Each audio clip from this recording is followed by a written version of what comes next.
ইয়াসমিন তাজরিন জাহান তারিন বাংলাদেশের একজন অভিনেত্রী, মডেল এবং গায়িকা। ১৯৮৫ সালে জাতীয় সাংস্কৃতিক প্রতিভা অন্বেষণ নতুন কুড়িতে অভিনয়, নাচ এবং গল্প বলা প্রতিযোগিতায় প্রথম হন।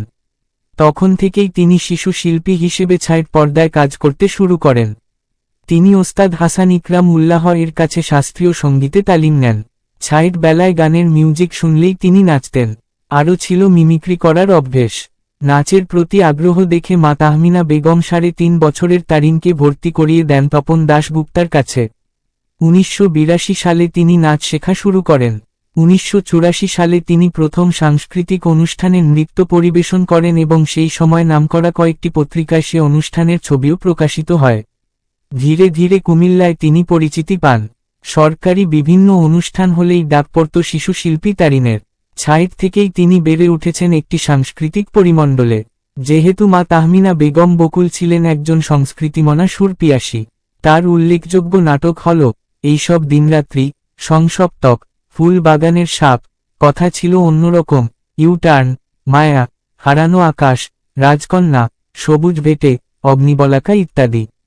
তিনি অভিনয় করেছেন বেশ কিছু টেলিফিল্মে।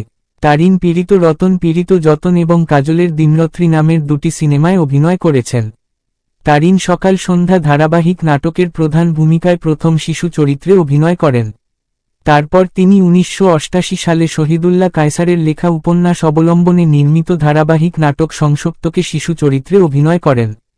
তিনি প্রথম প্রধান চরিত্রে অভিনয় করেন তৌকির আহমেদের সাথে কাঁঠাল বুড়ি নাটকে, যেটি ছিল বাংলাদেশের প্রথম স্যাটেলাইট চ্যানেল ATN বাংলায় প্রচারিত প্রথম নাটক। তারিন এবং তার দুই বোন শামিমা নাহরিন জাহান তুহিন এবং নাহিন কাজী তানা নামে একটি প্রযোজনা প্রতিষ্ঠানের মালিক ছিলেন।